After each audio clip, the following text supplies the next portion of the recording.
Di chapter sebelumnya, takdir Jiang Sheng, sang penjelajah waktu, benar-benar sedang dipermainkan oleh langit. Awalnya hanya ingin bertahan hidup di dunia kultivasi yang keras, ia justru terseret ke dalam sekte iblis surgawi yang kejam, baru saja pasrah menapaki jalur iblis yang berdarah, takdir kembali berbelok tajam. Dia dipaksa menjadi mata-mata di kuil Xuandu, benteng terkuat para kultivator lurus. Bagi seorang kultivator iblis dengan aura pembunuh yang pekat, menyusup ke sarang musuh, sama saja dengan bunuh diri. Tapi, Dewi Keberuntungan sepertinya punya selera humor yang aneh. Dalam usahanya untuk tidak menarik perhatian, ia justru tanpa sengaja membongkar identitas mata-mata lain yang ternyata adalah putra haram dari bos besarnya sendiri, Iblis Tua Tuayu. Akibat insiden konyol ini, Chang Sheng malah kejatuhan durian runtuh. Aura kebajikan seluas samudra yang disiapkan Iblis Tua untuk putranya malah mendarat sempurna di tubuh Chang Sheng. Sontak, para petinggi kuil Xuandu gempar. Mereka mengira Chang Sheng adalah reinkarnasi Dewa Agung, sementara Chang Sheng panik karena kini menjadi target utama sang Raja Iblis. Chang Sheng memilih langkah paling aman, menjadi murid satu-satunya dari pemimpin puncak Li Changxi. Namun, kesialannya belum berakhir. Guru barunya yang cantik jelita, ternyata punya sedikit masalah kejiwaan. Li Changxi mengaku sebagai penguasa bintang dan bulan, dan menganggap Chang Sheng adalah rekan dewanya, sang Kaisar Agung. Lebih parahnya lagi, 8 murid sebelumnya tewas mengenaskan akibat metode latihannya yang super brutal. Kini, sambil berakting sebagai dewa dan menekan kekuatan iblisnya yang sempat bocor hingga menciptakan fenomena sungai darah, Chang Sheng melangkah menuju hari pertamanya sebagai murid pelataran dalam. Dan untuk menambah kerumitan, ia harus satu kelas dengan Li Daoyan, teman seperjuangannya. Kekacauan macam apa yang menanti mata-mata sekte iblis ini di hari pertamanya? Mari kita saksikan perjalanannya menuju puncak kultivasi. Di dalam kelas, Li Daoyan dan Yin Hongye duduk mengapit Chang Sheng di kiri dan kanannya. Keduanya tampak sudah akrab sejak kecil, pertanda mereka datang dari keluarga kultivator terkemuka. Meski nama keluarga Li dan Yin seharusnya menggema di dunia persilatan, Chang Sheng sama sekali tak pernah mendengarnya. Namun dari sikap mereka, jelas sekali keduanya ingin menjalin hubungan baik dengannya. Tiba-tiba, Yin Hongye mencondongkan tubuh dan berbisik pelan. Dia memperingatkan Chang Sheng bahwa tetua pengajar adalah mantan pemimpin puncak Yansha generasi sebelumnya. 20 tahun lalu, ia berhadapan langsung dengan Iblis Tua Tuayu dari sekte Iblis Surgawi. Dalam pertarungan itu, lengan kirinya ditebas secara permanen oleh sang Raja Iblis. Kecuali kultivasinya menembus alam dewa, lengannya tak akan pernah bisa kembali. Sejak saat itu, ia mengundurkan diri dari jabatannya dan menjadi tetua pengajar. Dan satu hal yang paling dibencinya adalah tatapan orang pada lengannya yang hilang. Yin Hongye mengakhiri bisikannya, "Kakak seperguruan Chang Sheng, berhati-hatilah." Chang Sheng mengangguk, benaknya langsung bekerja. Puncak Yansha adalah satu dari 8 puncak utama kuil Xuandu, artinya senioritas tetua ini bahkan melampaui gurunya sendiri, Li Changxi. Namun, sosok sekuat itu saja harus kehilangan lengan di tangan Iblis Tua Tuayu. Ini membuktikan betapa mengerikannya kekuatan sang pemimpin sekte Iblis Surgawi itu. Seketika, beban tak kasat mata menekan pundak Chang Sheng. Dan tepat di saat itu, sepasang mata tajam milik sang tetua kini mengunci tepat ke arahnya. Jantung Chang Sheng berdebar kencang saat tetua itu bertanya, "Kamukah yang bernama Chang Sheng?" Dengan sigap, Chang Sheng berdiri dan memberi hormat khas murid sekte. Lalu menjawab, "Benar, tetua. Murid ini adalah Chang Sheng." Di luar dugaan, seulas senyum tipis terukir di wajah sang tetua.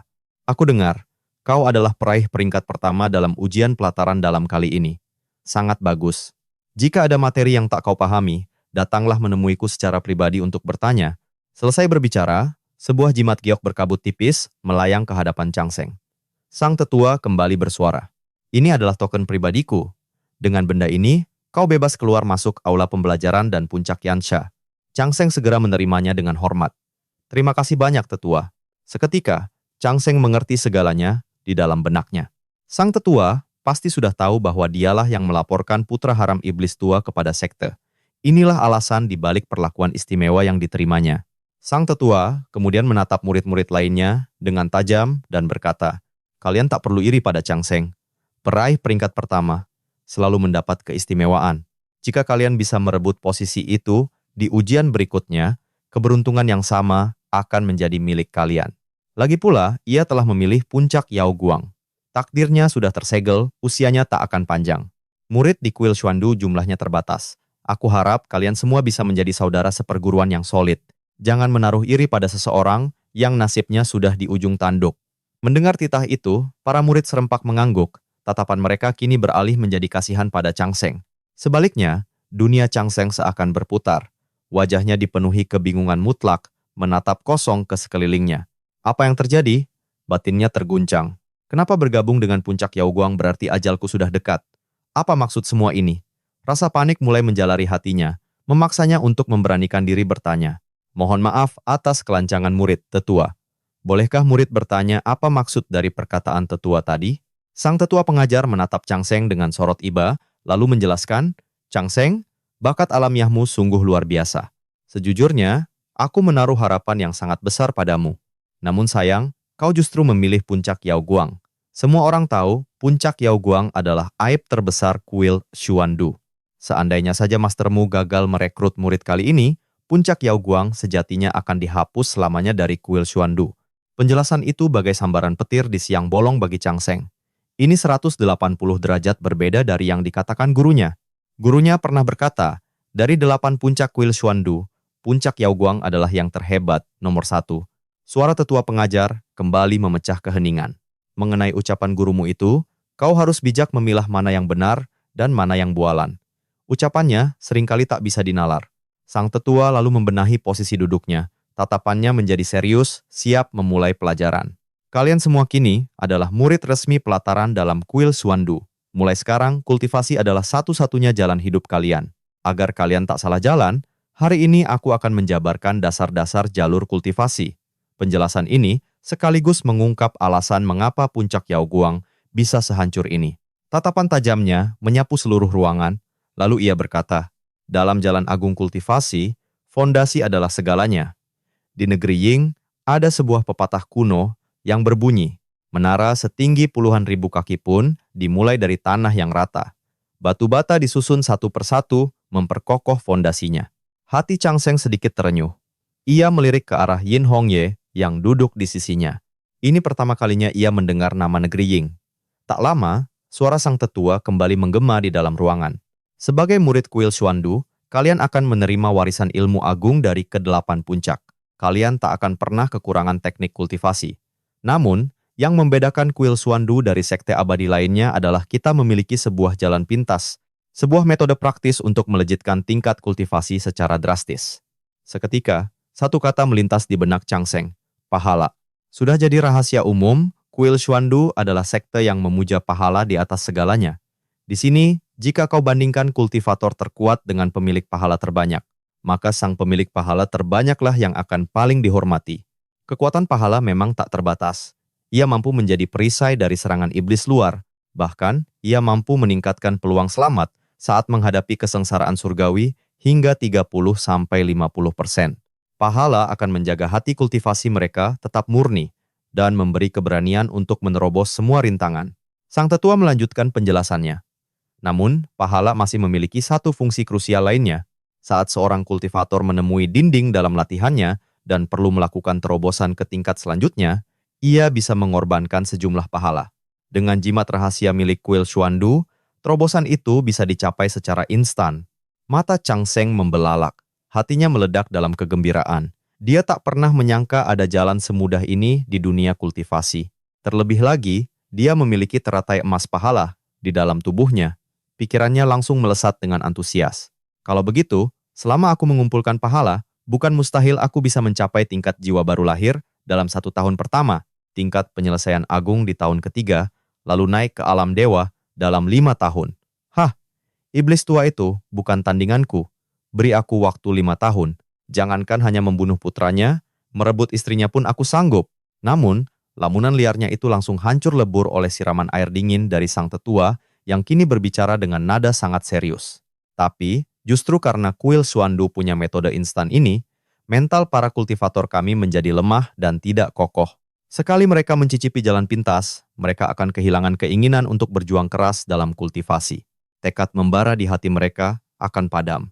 Pada akhirnya, mereka hanya akan menjadi pejalan kaki biasa di jalan agung yang tak berujung, tanpa pernah meraih pencapaian sejati. Sang tetua menatap tajam para muridnya, lalu menegaskan, Ingatlah, jalan agung itu tak terbatas.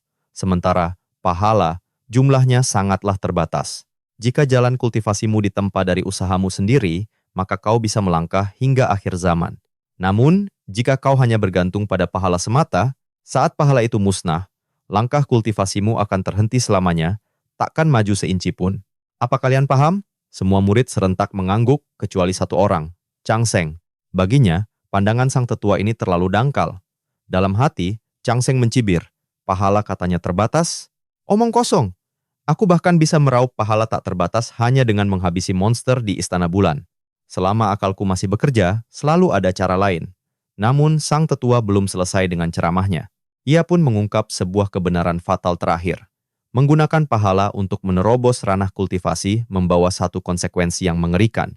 Kekuatan tempurmu akan jauh lebih rapuh dibandingkan para kultivator lain di level yang setara. Lihat saja pemimpin puncak, Ya Guang, gurumu itu. Sejak ia menembus ranah inti emas, ia mulai bergantung pada pahala untuk kultivasinya. Dan sejak saat itu pula, dialah yang selalu menjadi yang terlemah di antara mereka yang setara. 8 muridnya terdahulu pun mengikuti jalan yang sama. Saat bahaya menghadang di dunia luar, mereka semua tewas tanpa meninggalkan jejak. Suara sang tetua kembali menggema, menyimpulkan seluruh ajarannya. Dengan nada tajam ia berkata, itulah sebabnya hingga detik ini, puncak Yaguang tak punya satupun penerus yang layak. Jadikan ini pelajaran berharga. Jangan sampai kalian menapaki jalan yang salah. Para murid serentak menyetujui wejangan itu. Namun di tengah kerumunan itu, kedua alis Chang Seng justru menukik tajam. Bukan karena ia terkejut dengan cerita sang tetua, melainkan karena indera penciumannya menangkap aroma wangi yang khas, aroma milik Chang Si. Walaupun Chang Si tak menampakkan dirinya di aula pembelajaran ini, Chang Seng 100% yakin gurunya berada di dekat sini, mengamati segalanya. Karena Chang Seng ada di sini, Chang Seng tahu dia tak boleh diam saja. Ia harus berdiri membela kehormatan Chang Si. Bagaimanapun, ialah satu-satunya murid puncak Yaguang, calon pasangan kultivasi Chang Si, sekaligus satu-satunya kandidat menantu dari Pri Linglong. Apa yang ia lakukan hari ini pasti disaksikan langsung oleh Chang Si, bahkan bisa sampai ke telinga Pri Linglong. Maka dari itu, ia sama sekali tak boleh mengkhianati gurunya sendiri. Dengan tekad membara, Chang Seng menarik napas dalam-dalam, lalu bangkit dari duduknya. Tatapannya lurus ke depan, suaranya berat dan tegas, mengenai perkataan tetua, murid ini tidak bisa menyetujuinya. Sebagai satu-satunya murid puncak Yaguang, saya takkan tinggal diam saat guru saya dihina di depan mata. Sang tetua hanya tersenyum sinis, lalu membalas dengan nada meremehkan. Menyatakan fakta bukanlah sebuah hinaan. Namun Chang Seng tak gentar. Ia kembali bersuara, kali ini jauh lebih lantang. Ia membantah, guru saya tahun ini baru berusia 35 tahun, sementara para pemimpin puncak lainnya rata-rata sudah berumur lebih dari 100 tahun. Di usianya yang baru 30-an, guru saya telah meraih posisi sebagai satu dari 8 pemimpin puncak di Sekte Abadi terkuat. Ia berdiri sejajar dengan para senior agung yang namanya telah melegenda selama ratusan tahun. Fakta ini adalah bukti mutlak.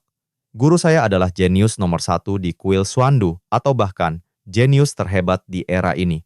Jadi, di mana letak aib yang tetua bicarakan? Dari dalam Istana Bulan, menyaksikan pembelaan sengit itu, Chang Si menatap adik seperguruannya dan senyum tipis terukir di bibirnya. Melalui transmisi suara, bisikannya terdengar langsung di benak Chang Seng. Bagus sekali, walau aku tak peduli dengan pandangan manusia fana ini, tapi melihatmu maju untuk membelaku, hatiku tetap merasa senang. Tapi ingat, kau dan aku adalah eksistensi dari alam dewa. Kita tak perlu membuang energi untuk berdebat dengan mereka. Lain kali, jangan sia-siakan waktumu untuk hal sepele seperti ini. Mendengar suara Chang Se menggema di benaknya, Chang Seng merespon dengan raut wajah yang dibuat seserius mungkin. Ia membalas dalam hati, kakak seperguruan, kau adalah eksistensi agung yang telah mencapai pencerahan sejak zaman purba.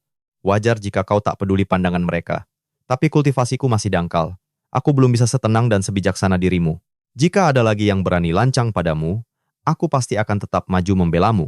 Mereka menghinaku, aku bisa menahannya. Tapi menghinamu, itu adalah dosa yang tak termaafkan. Chang Si hanya terkekeh pelan. Sudahlah kau ini, benar-benar tidak perlu. Namun, Chang Seng tak bergeming sedikit pun, sikapnya tetap kokoh. Pria sejati yang paham seluk-beluk dunia, tentu mengerti hukum alam ini. Ketika seorang wanita berkata, tidak perlu, seorang pria harus cukup cerdas untuk membaca apa yang tersirat. Jika kau menelan mentah-mentah kata tidak itu, maka tamatlah sudah riwayatmu. Dan Chang Seng jelas adalah master dalam seni ini. Melihat adik seperguruannya begitu gigih membelanya, Chang Si akhirnya berhenti berdebat dan mengganti topik pembicaraan. Dia berkata lirih, terserah kau saja. Tapi melihat sikapmu, Raja Sejati, sepertinya kau benar-benar setuju dengan jalan kultivasiku. Chang Seng mengangguk dengan tegas. Tentu saja aku setuju. Dan persetujuannya ini bukan semata-mata karena status Chang Si. Di mata Chang Seng, pencapaian kakak seperguruannya di usianya sekarang adalah sebuah keajaiban yang luar biasa. Dia pun mulai menjelaskan pandangannya. Kita bahkan tak perlu membahas identitas dan latar belakangmu yang membuatmu tak perlu pusing soal fondasi kultivasi. Dari sudut pandang metode itu sendiri, aku tak pernah melihatnya sebagai sebuah kesalahan. Menurutku, kelemahan jalan kultivasimu bukanlah fondasi yang goyah, tapi karena kebanyakan orang tak punya sumber daya untuk melesat secepat dirimu. Secara teori, selama seseorang bisa terus-menerus naik level tanpa henti, dia akan selamanya berada di puncak rantai makanan, tak terkalahkan. Mendengar itu, Chang Si tertawa lepas penuh kemenangan. Dia berseru, jawaban yang sangat bagus. Semua ilmu abadi di dunia ini tak akan ada artinya jika kita bergerak cukup cepat. Selama aku berkultivasi secepat kilat, semua omong kosong tentang fondasi rapuh atau menjadi yang terlemah hanyalah ocehan pecundang. Mereka yang bilang menjadi lemah karena pahala, pada dasarnya hanyalah sampah yang tak mampu terus mendaki. Bahkan 8 murid yang kuangkat sebelumnya, tak satu pun dari mereka yang memahami jalan pikiranku ini. Hanya kau, Raja Sejati, yang benar-benar memahami ambisi dan bakatku, yang pantas duduk berdiskusi denganku. Raja Sejati, silakan duduk di kursi kehormatan. Meskipun Chang Seng sadar gurunya ini sedikit gila, dia harus mengakui, teori Chang Si sama sekali tidak ada celahnya. Satu-satunya lubang dalam jalan pintas ini adalah fakta bahwa pahala sangatlah langka dan sulit didapat. Namun, Chang Si sepertinya tak berniat menyembunyikan apapun. Dia kembali bicara, kunci dari kemajuan pesat puncak Yao Guang, kita hanya bergantung pada satu kata, pahala. Pahala, dan terus mencari lebih banyak pahala. Tapi tidak seperti para tetua berpikiran sempit itu, bagiku, mengumpulkan pahala adalah hal yang sangat mudah. Seketika, aura Chang Si berubah total. Dari sosok setengah gila menjadi Dewi Agung yang berbelas kasih. Dengan nada sendu dia berkata, Raja Sejati, kau mungkin belum mengerti. Dunia ini dipenuhi oleh terlalu banyak ketidakadilan. Ada lautan pahala yang menunggu untuk dipanen di dunia fana. Selama kita menuntaskan ketidakadilan di sana, kita akan kembali dengan panen pahala yang tak terhingga. Tapi sayangnya, hanya aku yang punya nyali untuk melakukannya. Orang-orang itu lebih memilih hidup dalam kepalsuan, menutup mata dari penderitaan dunia. Mereka sibuk memuja kedamaian semu, daripada turun tangan menjadi pahlawan dan memungut pahala yang tercecer di mana-mana. Chang Seng mengerjapkan matanya, perlahan mencerna makna di balik kata-kata heroik itu. Dia seketika tersadar. Dunia ini dipenuhi para raksasa dan monster mengerikan, eksistensi terlarang yang tak berani disentuh oleh siapapun. Tapi Chang Si berbeda. Dia punya sosok nomor satu di dunia sebagai pelindungnya. Ditambah lagi, mentalnya memang tidak stabil. Wajar saja. Di matanya semua orang hanyalah semut yang bisa diinjak. Itulah kenapa dia berani maju tanpa rasa takut mencari masalah dan tetap bisa hidup karena dilindungi sepenuhnya oleh Peri Linglong. Sebenarnya, bukan berarti di luar sana tidak ada kultivator pemberani. Hanya saja, mereka tak punya pelindung sekuat dewa, dan otak mereka masih terlalu waras untuk sengaja cari mati. Dan seperti itulah kebenaran di balik metode ekstrem Chang Si dalam mencari pahala. Setelah menyimpulkan semua itu, Chang Seng sama sekali tidak merasa kecewa. Dia justru berpikir, jalan ini juga bisa dia tiru. Meskipun sosok terkuat itu bukan ibunya, wanita itu bisa saja menjadi ibu mertuanya kan? Chang Seng pun ikut menghela nafas panjang, memasang wajah yang seolah prihatin pada nasib dunia. Dia membalas, kakak seperguruan, aku paham maksudmu. Bagaimanapun, aku adalah Kaisar Agung Chang Seng dari Kutub Selatan. Aku telah menyaksikan jatuh bangunnya dinasti yang tak terhitung jumlahnya. Tentu saja, aku sangat mengerti apa yang kau rasakan. Saat sebuah negeri berjaya, rakyatnya menderita. Saat negeri itu runtuh, rakyatnya tetap menderita. Mendengar itu, Chang Si tampak begitu terkesan. Sebuah pujian tulus meluncur, Raja Sejati. Gelar itu memang tercipta untukmu. Di kolong langit purba ini, hanya kita berdua yang punya pemahaman setingkat ini. Chang Seng tersenyum rendah hati, Kakak seperguruan terlalu melebih-lebihkan. Changxi menggelengkan kepalanya, sorot matanya tegas. Aku tidak sedang memujimu tanpa alasan. Ada hal-hal di dunia ini yang hanya bisa ku mengerti saat kubicarakan denganmu. 8 muridku yang dulu, pemahaman mereka tentang dunia fana terlalu dangkal. Hanya kau yang memahami jalanku, dan hanya aku yang sanggup mengerti posisimu. Raja sejati. Beruntung sekali kau ada di sini. Rentetan pujian itu membuat Chang Seng merasakan sesuatu. Status memegang paha emas miliknya meningkat 1%. Tepat saat itu, Chang Seng memberikan perintah terakhirnya. Ucapnya, karena kau sudah paham segalanya, Raja sejati. Kurasa tak banyak lagi yang perlu kusampaikan. Namun, jika menyangkut pahala, di dalam kuil Huandu ini, kau takkan bisa mengumpulkannya dalam jumlah besar. Mulai detik ini, kau tak perlu lagi datang ke aula pembelajaran. Aku sendiri yang akan membimbingmu selama 3 hari penuh. Setelah itu, kau bisa langsung turun gunung untuk memanen pahala. Chang Seng tak bisa menahan diri untuk bertanya. Kakak seperguruan, bukankah di dalam ilusi puncak Yaoguang kita juga bisa mengumpulkan pahala?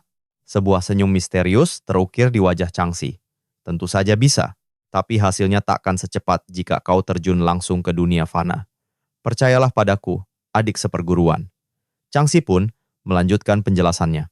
Itu bukanlah ilusi semata, melainkan sebuah dunia yang nyata. Akulah sang penguasa bintang, rembulan.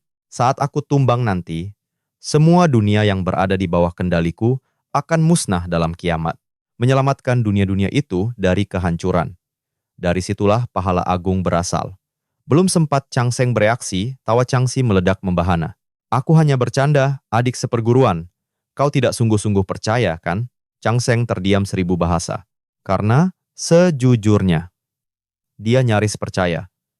Sebuah ilusi yang bisa dipakai untuk kultivasi sekaligus panen pahala, apa bedanya itu dengan dunia nyata? Mengingat ucapan para tetua dan murid lain di sekte, mengumpulkan pahala adalah tugas yang luar biasa sulit. Artinya, metode panen pahala dalam ilusi ini mustahil ada di luar sana. Ini pastilah rahasia tersembunyi milik Changxi seorang. Hanya saja, dengan kondisi mental Changxi yang unik itu, jangan-jangan dia sendiri tak sadar betapa berharganya rahasia ini. Chang Seng mengubur semua spekulasinya dalam-dalam dan kembali bertanya. Kakak seperguruan, semudah inikah aku diizinkan turun gunung? Changxi mengangguk, seolah itu hal yang paling lumrah di dunia. Jawabnya santai, tentu saja. Kau dan aku ini adalah eksistensi agung dari alam dewa. Semua bimbingan dan ajaran di kuil Huandu ini hanyalah formalitas bagi kita. Turun gunung secepatnya, menegakkan keadilan, dan memanen pahala. Itulah jalan sejati kita. Chang Seng benar-benar tak bisa berkata-kata. Kini dia akhirnya mengerti bagaimana nasib tragis menimpa ke-8 kakak seperguruannya. Metode mengajar Changxi ternyata hanya punya 2 prinsip. Lepaskan, lalu suruh cari mati. Jika bukan karena dirinya adalah reinkarnasi Kaisar Agung Bintang Selatan Chang Sheng, kultivator biasa manapun pasti sudah hancur lebur di bawah ajaran sesat ini. Changxi adalah tipe orang yang tak suka buang waktu. Saat dia bilang akan membimbing selama 3 hari, bimbingan itu benar-benar dimulai detik itu juga. Efisiensinya sungguh mengerikan. Raja sejati, pondasi kultivasimu di tahap awal memang belum stabil, tapi itu bukan masalah. Selama kau langsung menerobos ke tahap menengah. Masalah pondasi di tahap awal itu sama sekali tidak ada artinya. Sudut bibir Chang Seng berkedut hebat. Dengan pasrah ia menjawab, kakak seperguruan, ucapanmu sungguh masuk akal. Chang Seng membatin, kematian 8 kakak seperguruannya dulu ternyata bukan karena sial, tapi murni karena kebodohan metode ini. Changxi mengibaskan tangannya dengan acuh tak acuh. Tingkat kultivasi kita yang sesungguhnya ada di ranah Daluo. Latihan di dunia fana ini hanyalah basa-basi. Masa kita harus mengulang semuanya dari nol? Ayo, Raja Sejati, akan kubantu kau berlatih. Dan Chang Seng pun menyaksikan dengan mata kepalanya sendiri. Metode latihan gila ala Changxi. Wanita itu mengeluarkan sekantong penuh batu spiritual. Dan semuanya adalah kualitas tingkat tinggi. Tepat di depan mata Chang Seng, Changxi meremukkan semua batu spiritual itu hingga menjadi debu berkilauan. Gelombang energi spiritual murni seketika menyelimuti seluruh tubuh Chang Seng. Changxi lalu menjelaskan, kau adalah juara pertama ujian murid dalam. Jatah bulananmu adalah 10 batu spiritual tingkat tinggi. Namun puncak Yaoguang ini kini hanya milik kita berdua. Kerahkan seluruh energi spiritual di dalam ilusi ini sesuka hatimu. Panggung dan energi spiritual untuk terobosanmu telah tersedia. Sisanya tinggal bergantung pada pahalamu. Lanjut wanita itu dengan tatapan tajam. Adik seperguruan, pahala yang kau kumpulkan. Masih tersisa, bukan? Lepaskan semuanya. Pahala itu ibarat air, yang lama harus mengalir agar yang baru bisa datang, tak perlu ditahan-tahan. Gunakan kecepatan kultivasimu yang menentang langit ini untuk membuat para manusia fana di kuil Xuandu ternganga. Menghadapi seseorang dengan obsesi aneh seperti Chang Sheng harus terus memainkan perannya. Meyakinkan wanita itu bahwa ia adalah reinkarnasi Kaisar Agung Chang Sheng dari Kutub Selatan. Dengan tekad membara, Chang Sheng bergumam dalam hati. Pahala, bantu aku menerobos belenggu ini. Seketika, ia pun melepas segel pada lautan pahala di dalam tubuhnya. Namun, saat kekuatan suci itu meluap, sebuah insiden yang tak pernah terbayangkan oleh Chang Sheng pun terjadi. Aura pembantaian yang terpendam dalam dirinya ikut meledak tak terkendali. Dalam sekejap, lautan darah mengerikan langsung menelan seluruh istana bulan. Chang Sheng terkesiap, matanya terbelalak ngeri. Sial! Umpatnya dalam hati dengan panik. Bagaimana aku bisa menjelaskan ini? Dulu, Bing Ziping langsung dieksekusi oleh Chang Xi hanya karena memiliki setitik aura pembantaian. Sementara yang muncul dari diriku sekarang bukanlah lagi sekadar aura biasa. Ini adalah sungai darah murni yang mengamuk, lahir dari pembantaian tak terhingga. Chang Sheng tak pernah menyangka, penyamarannya sebagai mata-mata sekte iblis akan terbongkar di momen paling krusial ini. Namun, di tengah lautan darah yang menggelegak, tatapan Chang Xi justru hanya memancarkan kebingungan. Awalnya, Chang Xi memang terlihat sedikit terkejut. Aura pembantaian yang sampai membentuk sungai darah menandakan bahwa adik seperguruannya ini setidaknya telah merenggut puluhan ribu nyawa. Tapi, sebuah kesimpulan aneh langsung terbentuk di kepalanya. Ah, aku mengerti sekarang. Bagaimanapun juga, adik seperguruan adalah reinkarnasi Kaisar Agung Chang Sheng dari Kutub Selatan. Sang Kaisar adalah penguasa hidup dan mati, pencipta dan penghancur, pemberi anugerah bagi yang baik, dan hukuman bagi yang jahat. Membasmi iblis dan siluman, mengendalikan guntur. Tentu saja, arwah yang tunduk di bawah pedangnya tak terhitung jumlahnya. Ini semua sangat masuk akal.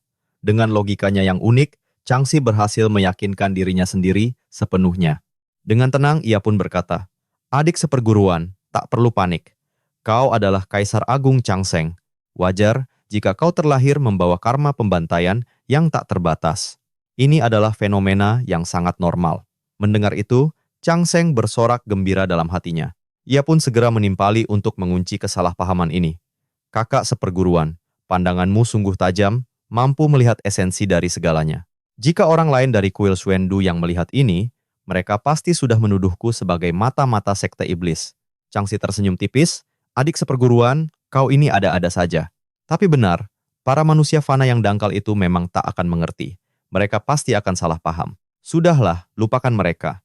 Cepat, manfaatkan momen ini untuk menerobos batasanmu.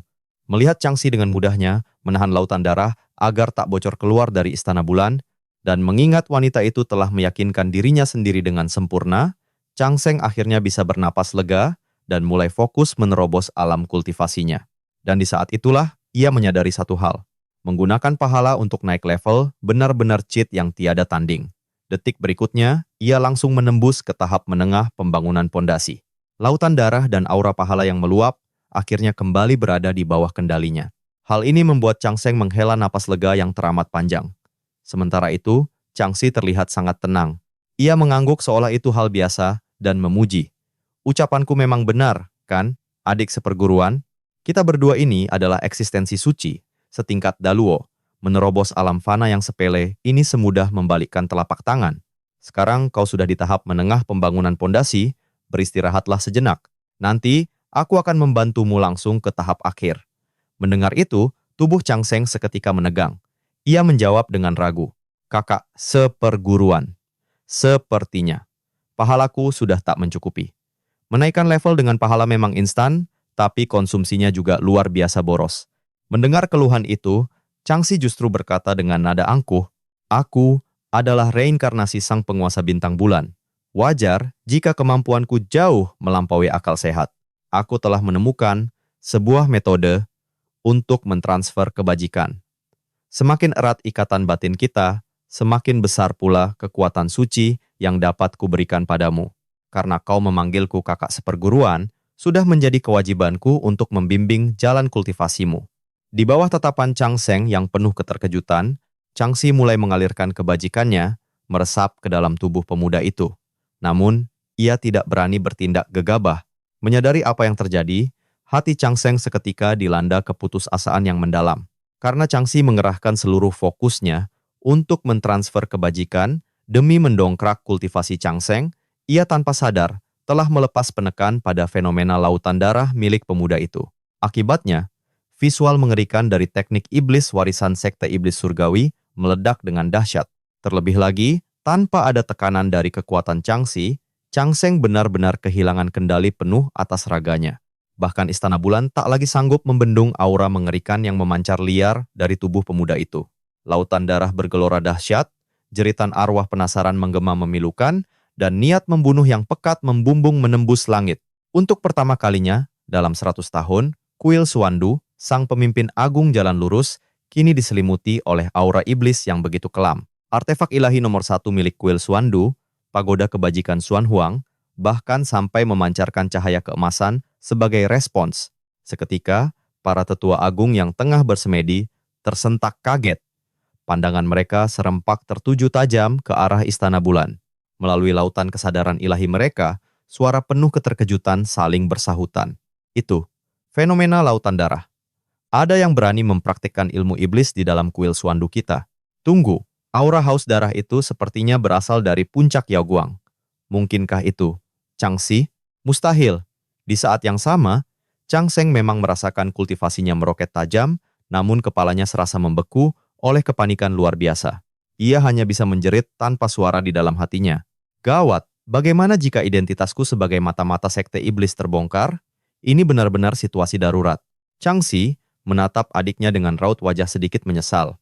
Adik seperguruan, selamat atas terobosanmu ke tahap akhir pembangunan fondasi. Sayangnya, proses transfer kebajikan ini menghilangkan setengah dari kekuatannya. Jika tidak, aku pasti sudah bisa mendorong kultivasimu hingga ke ranah pembentukan inti. Pemuda itu memilih kata-katanya dengan sangat hati-hati. Kakak seperguruan, tidak perlu merasa begitu. Selanjutnya, aku akan berlatih sendiri. Hanya saja, sepertinya kita sedang menghadapi sedikit masalah. Lanjut sang jagoan, dengan ekspresi yang dibuat setenang mungkin. Kakak, kau tentu tahu siapa diriku di kehidupanku yang lalu. Untuk mencapai posisiku, tak terelakkan aku harus melintasi lautan darah dan gunung mayat. Sang kakak seperguruan mengangguk mantap. Tentu saja, wanita itu mulai menjabarkan keyakinannya yang tak tergoyahkan. Perang penganugerahan dewa pernah mengguncang seluruh alam abadi. Bahkan para orang suci pun turun langsung untuk bertarung. Tak terhitung pendekar hebat dari ras manusia, ras iblis, dan ras penyihir ikut serta dalam pertempuran kolosal itu. Mereka semua bersaing memperebutkan 365 takhta dewa. Pemenangnya adalah 360 dewa sejati dan 5 kaisar agung. Ia menatap adiknya dengan tatapan yang sangat serius. Dan kau adalah salah satu dari kelima kaisar agung itu. Dalam bencana sebesar itu, kau membantai semua musuh hingga langit dan bumi pun tunduk di hadapanmu. Jika jalanmu tidak diiringi oleh lautan darah dan gunung mayat, justru itulah yang akan terasa aneh. Chang Seng menghela napas panjang. Dalam hati ia berpikir, berbicara dengan orang yang pikirannya terganggu, ternyata bisa cukup menghibur. Sudut pandang wanita di hadapannya ini begitu kokoh. Logikanya benar-benar sempurna tanpa celah. Ia pun membatin. Andai saja pemimpin kuil dan para tetua agung punya jalan pikiran sekacau kakak seperguruan, hidupku pasti akan jauh lebih mudah. Sayangnya, mereka semua terlalu waras. Pemuda itu memasang ekspresi pasrah. Kakak seperguruan, kau tahu latar belakangku. Jadi wajar jika kau percaya padaku. Tapi orang lain di kuil, Suandu ini hanyalah manusia biasa yang tak mampu melihat kebenaran. Mereka belum tentu bisa memahami siapa diriku yang sebenarnya. Mendengar kekhawatiran itu, Chang Si tertawa lepas. Mustahil, kau terlalu banyak berpikir. Posisimu di kuil ini sudah terjamin sebagai orang baik. Bahkan orang paling bodoh sekalipun tak akan pernah menyangka kau adalah mata-mata dari sekte iblis surgawi. Pikiran Chang Seng seketika tercerahkan. Ia teringat sesuatu. Benar juga, bukankah aku yang melaporkan keberadaan anak haram dari pemimpin sekte iblis surgawi? Pemuda itu akhirnya bisa sedikit bernapas lega, meski belum bisa santai sepenuhnya. Namun, Meskipun ada zipping sebagai jaminan kesetiaannya, aura darah dan anomali mengerikan yang ia pancarkan jelas tidak akan bisa disembunyikan begitu saja. Bahkan, sebelum otaknya sempat merangkai dalih, keributan dari luar pecah, diiringi suara pemimpin kuil yang mendekat. Namun Changxi justru menenangkannya dengan sangat santai. "Tenang, ada aku di sini." Ucapan itu memantapkan hati Chang Seng. Keyakinannya pada sang kakak, seperguruan, kini mutlak. Jika itu takdir baik, ia tak akan lari. Dan jika itu malapetaka, ia pun tak mungkin dihindari. Pemimpin kuil menerobos masuk ke Istana Bulan, memimpin serombongan orang. Sontak, puluhan tatapan tajam menghunus lurus ke arah Chang Seng. Bisik-bisik merendahkan langsung terdengar, mengomentari tingkat kultivasinya yang baru di tahap akhir pembentukan fondasi. Seseorang berdecih sinis, lihat, dia jelas tersesat ke jalan iblis karena bimbingan kakak seperguruannya yang sinting itu. Yang lain menimpali pasir darah yang merasukinya dan aura darah pekat dari gulungan dewa sungai darah itu adalah bukti tak terbantahkan. Aura mengerikan tadi memang bersumber dari bocah ini. Mata pemimpin kuil mengunci Chang Seng, suaranya terdengar pelan namun syarat akan tekanan berat. "Jelaskan, apa yang terjadi dengan aura darah tadi?" Namun, Changxi memotong interogasi itu dengan tatapan bosan. "Adik seperguruanku hanya membantai beberapa orang. Apa itu jadi masalah? Aku telah menyadari bahwa dia adalah reinkarnasi dari Kaisar Agung Changsheng dari Kutub Selatan. Karena itulah, mewakili guru, aku menerimanya sebagai adik sederajat. Dan sekarang, kalian semua sudah tahu." Dalam hati, Changsheng hanya bisa mengacungkan jempolnya untuk kakak seperguruannya yang luar biasa ini. Ia sadar betul wanita ini bisa bertahan hidup bukan karena berlindung di balik reputasi Pavilion Peri, melainkan murni karena kekuatannya sendiri yang benar-benar gila. Cemoohan pun meletus dari kerumunan, menganggap gelar dewa itu bualan orang sinting. Benar-benar guru kencing berdiri, murid kencing berlari, pasangan yang sama-sama tidak waras, padahal aku sempat punya harapan besar padanya. Entah dia benar-benar gila atau hanya berpura-pura. Menurutku, dia pastilah mata-mata yang disusupkan oleh sekte iblis surgawi. Mengabaikan Changxi, pemimpin kuil langsung menuntut jawaban dari sang tertuduh. "Chang Seng, apa penjelasanmu?" Chang Seng memberi hormat dengan hikmat, lalu melontarkan kalimat santai yang membuat jantung semua orang seolah berhenti berdetak. "Pemimpin kuil, aku menyarankan agar orang yang baru saja menuduhku sebagai mata-mata sekte iblis itu diseret keluar dan dipenggal." Seketika, seluruh aula terkesiap dalam keheningan yang mencekam, termasuk sang pemimpin sendiri. Tetua Bai menjadi yang paling murka mendengar usulan itu. "Bocah lancang, coba ulangi ucapanmu sekali lagi." Tanpa rasa gentar sedikit pun, pemuda itu dengan senang hati mengabulkan permintaannya. "Aku sarankan si penyebar fitnah ini diseret dan dilenyapkan. Keberadaannya hanya akan menurunkan tingkat kecerdasan rata-rata gerbang Suandao. Bahkan orang paling bodoh pun tahu kalau aku sama sekali bukan mata-mata sekte iblis surgawi." Wajah tetua Bai memerah padam menahan amarah yang meledak-ledak. "Bocah, apa kau tahu siapa aku?" Sejujurnya, Chang Seng tidak tahu, tapi ia sudah menandai wajah tetua itu dalam ingatannya. Melihat kecepatan kultivasinya yang menggila, sepertinya tak butuh waktu lama untuk menyingkirkan orang ini selamanya. Dengan wajah datar, ia menjawab enteng, "Hanya seorang tetua arogan yang levelnya rendahan." Seluruh aula kembali menahan napas, tak percaya dengan kelancangan yang baru saja mereka saksikan. Pemimpin kuil akhirnya tak tahan lagi dan membentak keras, "Jaga mulutmu, dia adalah tetua Bai." Ia sengaja menekan nama Bai untuk menegaskan betapa pentingnya status orang tua itu. Sayangnya, peringatan itu tak digubris sama sekali. Mau dia tetua Bai atau tetua hitam, orang bodoh tetaplah orang bodoh. Tetua Bai tertawa keras saking murkanya. Urat di lehernya sampai menonjol tajam. "Bagus sekali, bocah. Akan kubuat kau menyesal telah lahir di dunia ini." Namun, sebelum kalimat ancamannya selesai, Changxi telah bergerak lebih dulu. Kilatan cahaya bulan melesat dalam sekejap, membelah udara. Tiba-tiba, sebuah kepala menggelinding dan berhenti tepat di kaki Chang Seng. Suara Changxi terdengar dingin dan tak sabar, seolah ia baru saja membuang sampah yang mengganggu. "Cukup main-mainnya. Adik seperguruanku ini adalah salah satu dari 6 penguasa surgawi. Memangnya, siapa kalian hingga punya nyali untuk menginterogasinya? Enyah dari hadapanku sekarang juga." Chang Seng terpana menyaksikan pemandangan brutal itu.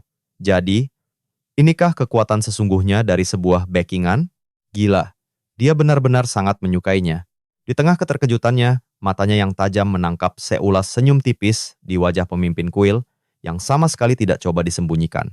Mengejutkan. Separuh hadirin justru menyeringai puas, menikmati tragedi yang menimpa tetua malang itu. Atmosfer yang ganjil ini membuat sang pemuda langsung menarik sebuah kesimpulan. Gerbang Swando, yang tampak agung dari luar, ternyata menyimpan borok yang jauh lebih busuk di baliknya. Intrik internal di sekte lurus nomor 1 ini begitu dalam dan menjijikkan. Nyawa di tempat ini tak ada harganya. Mati di sini berarti mati konyol tanpa ada satupun yang akan menuntut keadilan. Tepat seperti dugaannya, sang pemimpin kuil hanya bisa menggeleng pasrah sambil menghela napas berat. Changxi, perbuatanmu ini benar-benar menempatkanku di posisi yang sulit. Meski kau punya status istimewa, dan permaisuri Linglong memberimu hak untuk membunuh, tapi yang kau habisi barusan adalah tetua dari keluarga Bai. Kening wanita itu berkerut tajam, tatapannya menusuk sang pemimpin. Lalu kenapa kalau aku membunuh seorang Bai? Tak ada satupun dari keluarga Bai yang tangannya bersih. Pemimpin kuil, kau juga tak perlu bersandiwara. Jika ingin tertawa, tertawa saja. Aku tahu, akulah yang membunuhnya, tapi kaulah yang paling bahagia dengan kematiannya. Senyum di wajah sang pemimpin seketika menjadi kaku, sandiwaranya terbongkar begitu saja. Kenapa kau harus mengatakannya terang-terangan? Jaga ucapanmu, Changxi. Namun wanita itu hanya mendengus tak peduli, pedangnya masih memancarkan hawa membunuh yang dingin. Mereka semua pantas mati. Apa yang perlu diselidiki? Ini hanyalah perebutan kekuasaan, tidak lebih. Dari garis keturunan Yao Guan, hanya tersisa kita berdua. Siapapun yang berani menyentuh adik seperguruanku, akan kubantai habis hingga ke akarnya. Sang pemimpin kuil menarik napas pelan, mencoba memasang kembali topeng wibawanya. Changxi, bagaimanapun prosedurnya harus tetap berjalan. Keluarga Bei pasti akan melapor ke aula kedisiplinan dan menuntutmu atas pembunuhan tanpa sebab. Untuk sementara waktu, kau dilarang keluar. Kau dihukum kurungan di Istana Bulan. Setelah berkata demikian, pria tua itu berbalik dan pergi bersama rombongannya. Setelah mereka pergi, Changxi menoleh dengan santai. Ia seolah bisa membaca kebingungan di benak adik seperguruannya. Adik, kau pasti bertanya-tanya soal sikap pemimpin kuil tadi, bukan? Chang mengangguk jujur, tak berusaha menutupi rasa ingin tahunya. Tentu saja, kakak senior. Wanita itu tersenyum tipis, lalu mulai mengungkap rahasia di balik panggung. Pemimpin kuil itu tak lebih dari rubah tua licik yang pandai berakting melebihi aktor manapun. Tapi, dia tidak punya niat jahat pada kita berdua. Dia tidak menaruh curiga sedikit pun. Kedatangannya kemari hanyalah sebuah formalitas. Orang yang sesungguhnya punya niat busuk padamu, justru adalah si marga Bai itu. Alis jagoan kita terangkat sebelah. Aku bahkan tidak mengenalnya. Kenapa dia sampai sejauh ini? Kakak seniornya menatap dengan sedikit heran. Kau tidak kenal Guan Lin? Pemuda itu menggeleng polos. Ini pertama kalinya ia mendengar nama itu. Siapa itu Guan Lin? Changxi menghela napas ringan, nadanya penuh cemooh. Dia hanyalah bocah manja tak berguna dari keluarga Bei. Kemunculanmu yang tiba-tiba langsung merebut posisi nomor 1 darinya. Otomatis, kau juga merebut semua perhatian dan sumber daya yang seharusnya jadi miliknya. Chang akhirnya paham akar masalahnya. Pantas saja ada yang kalang kabut. Jadi begitu ceritanya. Lagi pula, perbedaan hadiah juara 1 dan 2 bagaikan langit dan bumi. Sepertinya, aku tak sengaja telah merusak jalan kesuksesan keluarga Bei. Tapi kakak senior, apa keluarga Bei ini sehebat itu? Wanita berwajah dingin itu mendengus meremehkan. Tak perlu dianggap. Mereka hanya besar kepala karena pengaruh ibuku. Kekuatan sejati mereka masih jauh di bawah keluargaku. Mendengar itu, Chang masih cemas soal insiden tadi. Kakak, apa kau tidak akan kena masalah karena membunuh seorang tetua? Changxi menepis kekhawatiran itu seperti membuang debu. Tidak akan. Jika aku yang membunuh, pemimpin kuil sendiri yang akan mencari 1001 alasan kenapa orang itu pantas mati. Selama kekuatan kita cukup absolut, bahkan hukum langit sekalipun tak lebih dari secarik kertas usang. Apalagi ini hanya aturan gerbang Swando. Di dunia ini, tidak ada yang namanya sekte lurus ataupun sesat. Pada akhirnya, yang terkuatlah yang menjadi hukum. Chang mengangguk dalam meresapi filosofi kejam dunia kultivasi ini. Ucapan kakak senior benar-benar membuka mataku. Merasa adiknya mulai mengerti, Changxi menambahkan satu informasi penting lainnya. Asal kau tahu, saat pemimpin kuil akan naik takhta, klan Bai adalah pihak yang menentangnya. Kalau saja ibuku tidak turun tangan dan menunjuknya secara langsung, posisi pemimpin kuil gerbang Swando saat ini mungkin sudah jadi milik keluarga Bai. Jadi, sekarang kau paham arti senyumannya tadi? Sebuah senyuman penuh arti perlahan terukir di wajah Chang. Gerbang Swando sekte surgawi nomor 1 di dunia. Jabatan pemimpin kuil di sini, jika disamakan dengan dunia asalnya di bumi, setara dengan posisi seorang presiden. Keluarga Bai justru berani menentang sang pemimpin dalam sebuah keputusan yang sangat penting. Melihat gelagat sang pemimpin hari ini, bahkan jika Chang Seng tertangkap basah membunuh pun, rubah tua licik itu mungkin akan dengan senang hati membantunya mengubur mayat. Sementara itu, di tempat lain, pemimpin kuil yang telah kembali ke wilayahnya tertawa terbahak-bahak. Ia melampiaskan kegembiraan yang meluap-luap. Kakak seperguruan, kendalikan sedikit tawamu itu. Jika keluarga Bai tahu kau sebahagia ini, masalah baru pasti akan datang mengetuk pintu.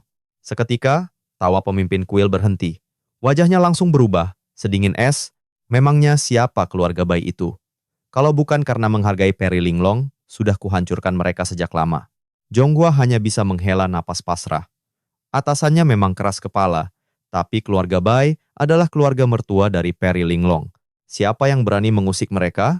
Bocah bernama Guanlin itu adalah kesayangan Peri Linglong, sekaligus pewaris yang didukung penuh oleh keluarga Bai. Keberadaan anak itu akan mengancam posisi Chang Seng. Banyak orang akan mencoba menjilat Guanlin dengan menjatuhkan Chang Seng. Dan hari ini hanyalah awal dari segalanya. Mendengar kenyataan pahit itu, pemimpin kuil menatap langit dan menarik napas panjang.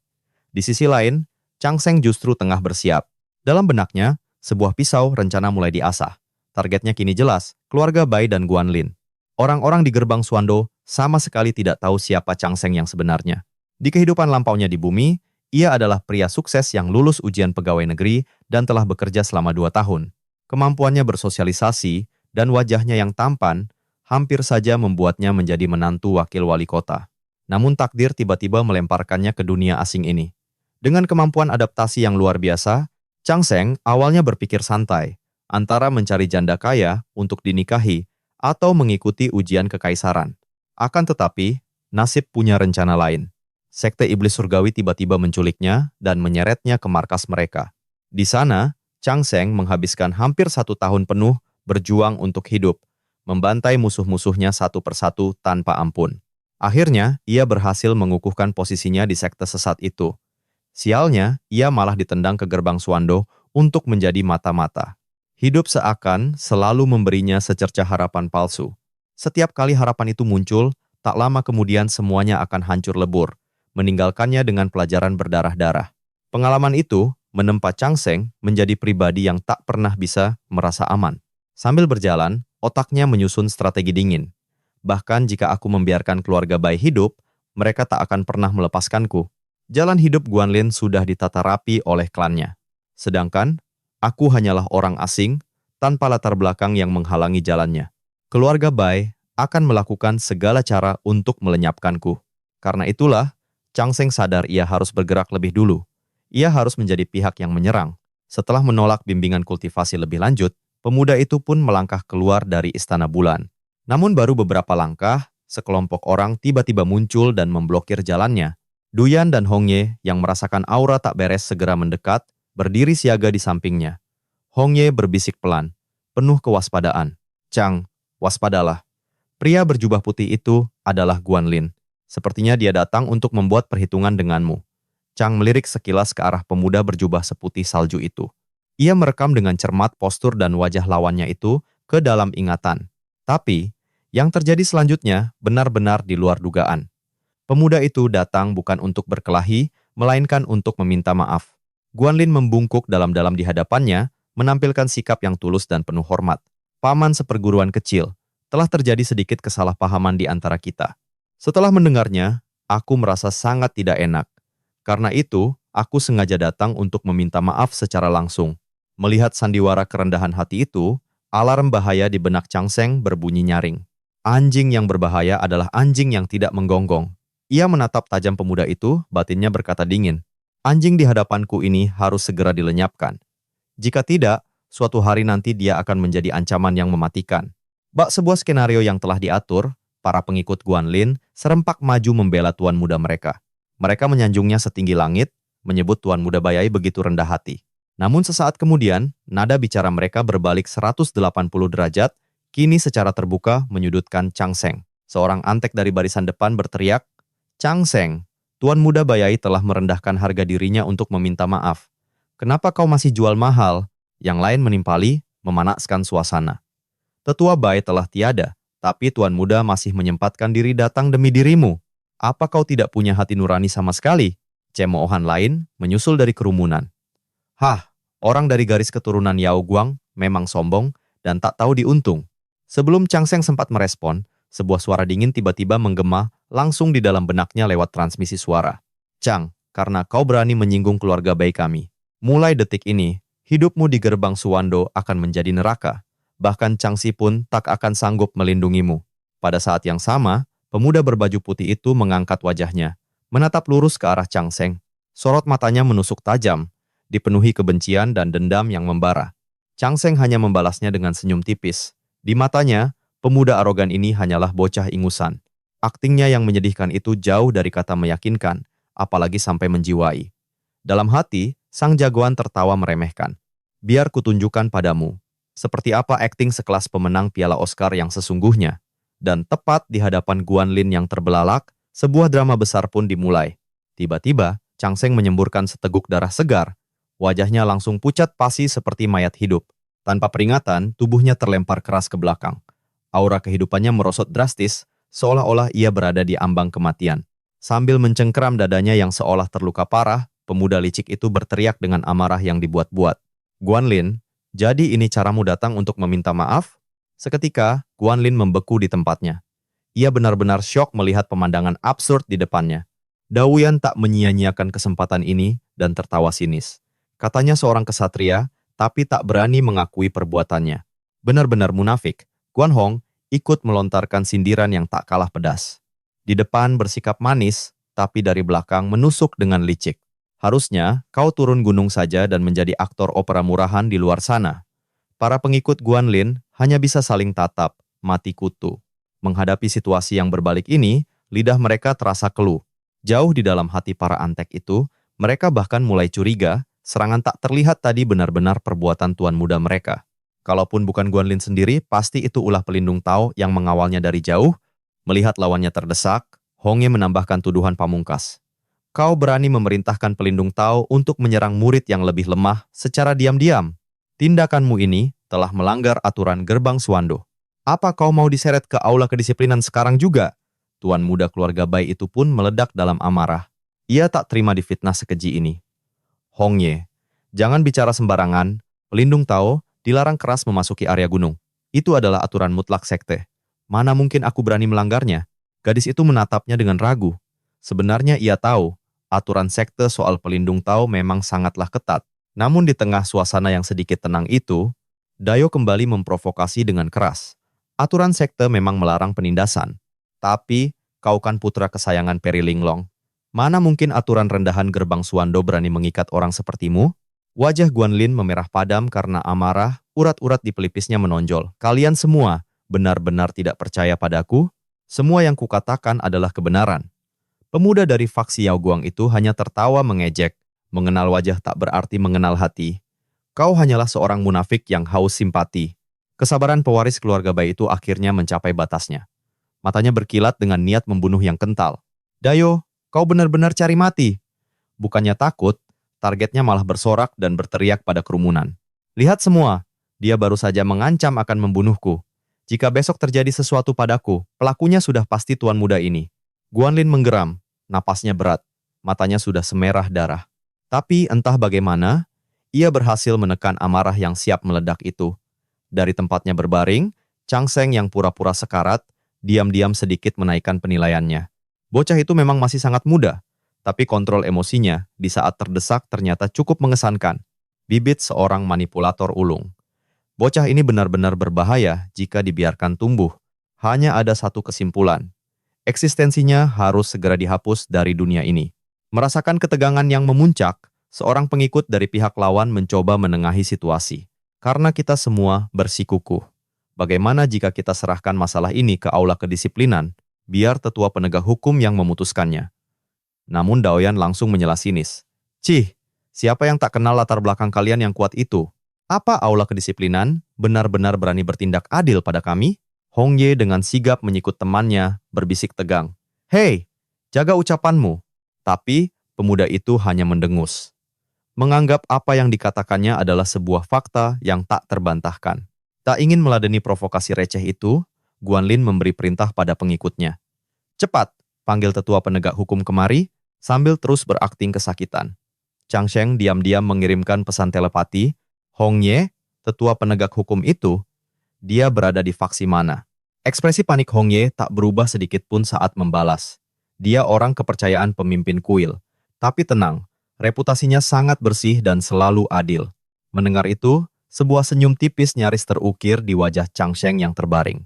Semua orang tahu, hubungan pemimpin kuil dan keluarga Bai itu bagai air dan api. Ini berarti posisinya sebagai korban yang tertindas sudah memberinya kemenangan mutlak. Skema licik seperti ini sudah menjadi sarapannya di kehidupan sebelumnya sebagai seorang birokrat. Tak lama kemudian, sosok yang ditunggu pun tiba. Guanlin langsung merasa di atas angin saat melihat kedatangannya. Dia segera memberi hormat. Sangam memasang ekspresi seolah dialah korban yang paling menderita. Tetua, mohon tegakkan keadilan untuk murid ini. Tapi di luar dugaan, aura sang tetua mendadak berubah sedingin es neraka. Omong kosong, aku bertindak adil tanpa memihak siapapun. Memang benar ada yang memintaku memberimu sedikit kelonggaran sebelum kemari.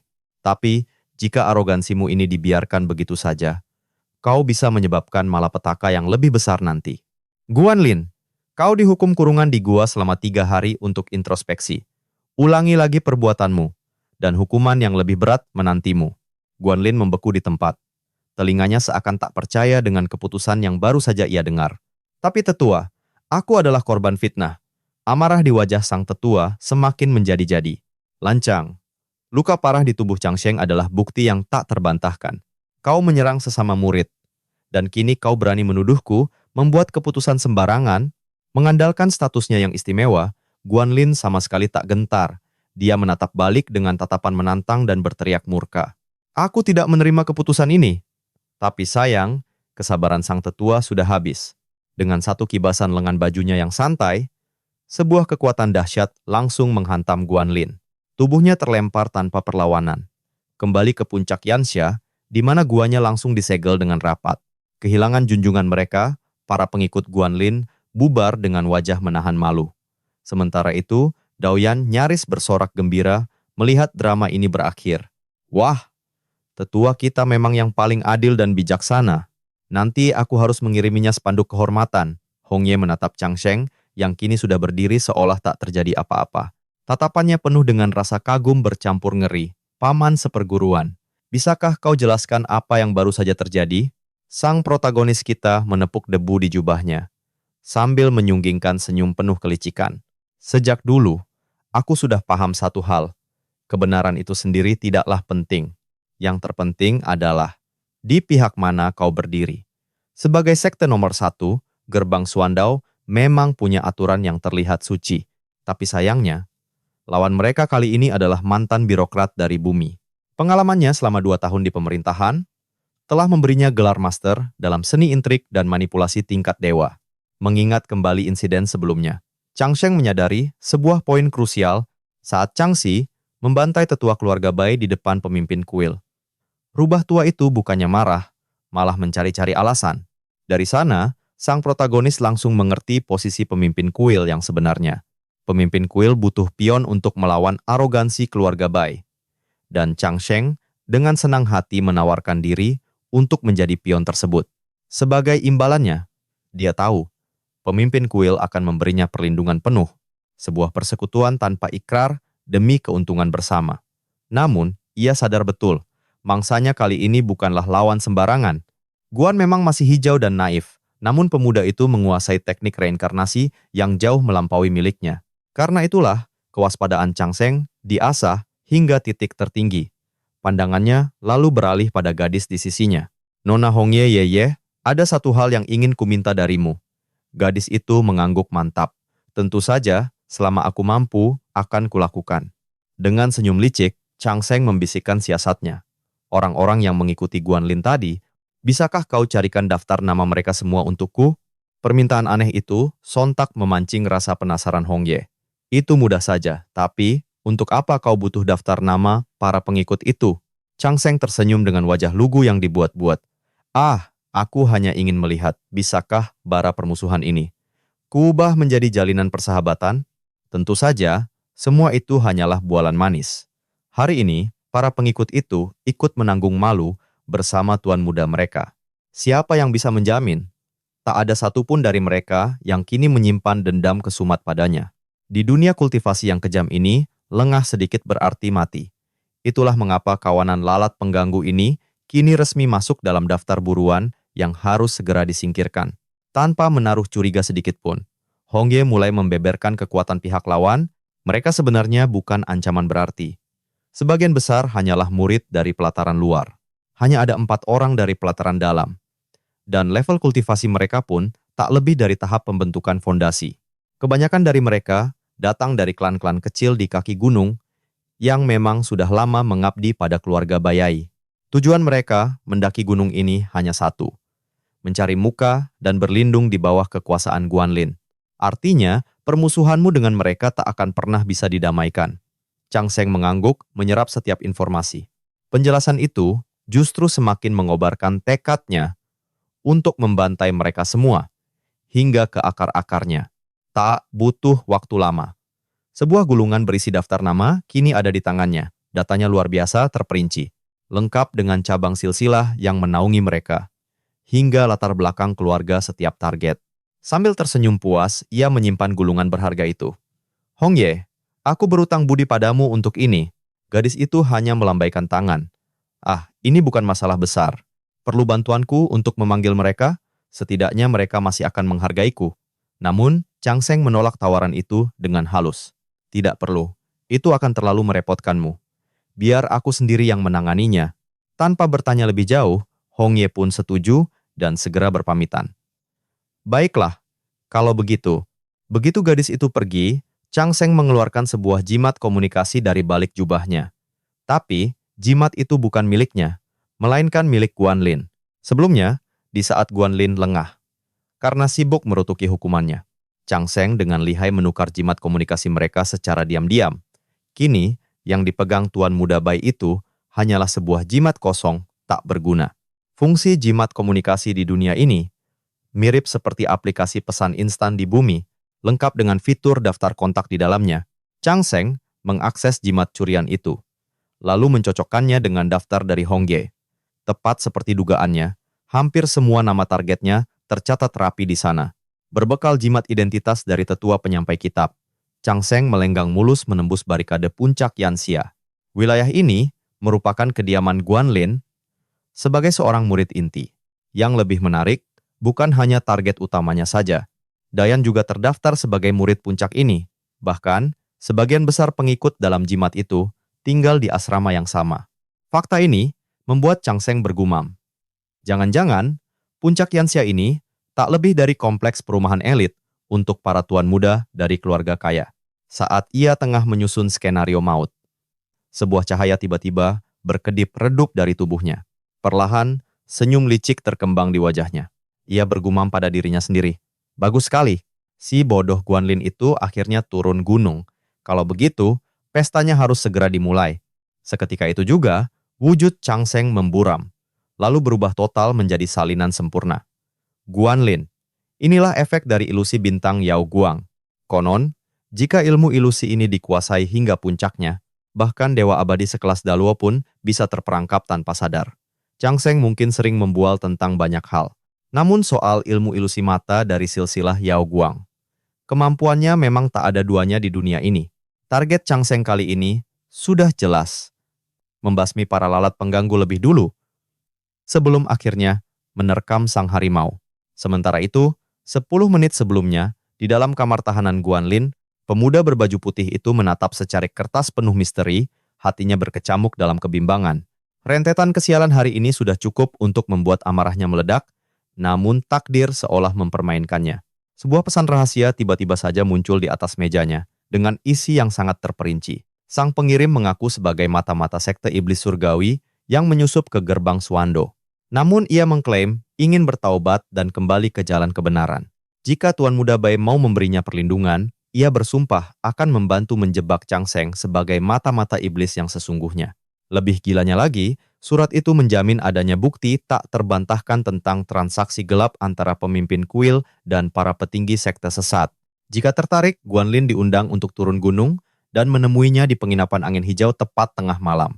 Tentu saja, pesan itu ditutup dengan ancaman terselubung, datanglah sendiri atau rahasia ini akan lenyap selamanya. Selesai membaca surat itu, Guanlin terperangkap antara kewaspadaan dan godaan yang begitu besar.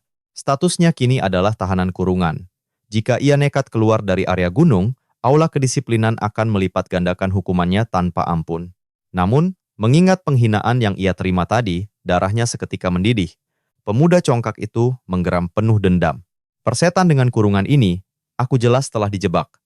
Guanlin merasa aturan sekte yang konyol tak pantas mengekangnya. Baginya, jika surat ini benar berasal dari pengkhianat sekte iblis surgawi, maka ini adalah sebuah kesempatan dari langit yang takkan datang dua kali. Apabila semuanya terbukti, keluarga Bai bukan hanya mampu melenyapkan Changseng Siduri dalam daging, tapi juga memiliki amunisi untuk menggulingkan pemimpin kuil dari tahtanya.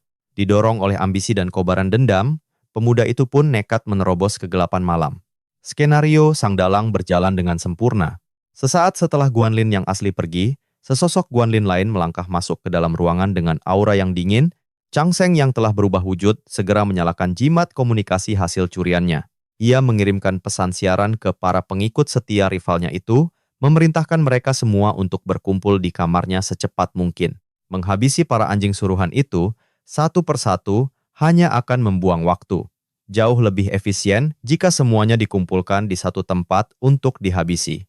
Benar saja, 15 menit berselang, seorang pria dan 3 wanita muncul tergopoh-gopoh menyambut panggilan. Mereka adalah barisan pengikut paling loyal milik Guanlin. Di balik wajah angkuhnya, tatapan Changseng meredup saat menimbang kembali ancaman keluarga Bai. Kenyataan di lapangan ternyata jauh lebih mengerikan dari dugaannya. Para pengikut rendahan ini bahkan berani terang-terangan mengabaikan segel larangan dan aturan sekte hanya untuk memenuhi panggilannya. Ia tak bisa membayangkan seberapa dalam cengkeraman keluarga Bai telah mengakar di dalam gerbang Suando. Seorang murid perempuan dengan tatapan penuh pemujaan menjadi yang pertama membuka suara. Kakak seperguruan Bai. Bagaimana kakak bisa mematahkan segel larangan dari tetua penegak hukum secepat ini? Otak Changseng berputar, memanggil kembali memori tentang gadis itu. Namanya Xiao Jiao. Keluarganya di bawah gunung adalah anjing penjaga setia yang mengabdi pada keluarga Bai. Xiao Jiao sendiri tumbuh besar dan selalu menempel pada Guanlin layaknya teman masa kecil. Ketika Guanlin menikah kelak, gadis ini sudah ditakdirkan untuk ikut masuk ke dalam kediaman keluarga Bai sebagai selir penghangat ranjang.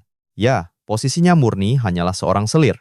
Inilah ironi dari hak istimewa yang dimiliki generasi kedua keluarga kultivator. Mulai dari pasokan pil, pasangan hidup, senjata pusaka, hingga jalur kenaikan tingkat. Jalan hidup Guanlin memang telah ditaburi kemudahan sejak ia terlahir ke dunia. Mengabaikan analisisnya, Changseng kembali memakai topengnya, menjiwai perannya dengan sempurna. Ia menatap keempat pengikut di depannya dengan ekspresi yang dibuat seserius mungkin. Aku memanggil kalian semua kemari secara rahasia untuk membahas masalah Changseng. Bajingan itu sangat licik dan ahli memutarbalikkan kebenaran. Di belakangnya ada Changxi dan si tua pemimpin kuil yang selalu melindunginya.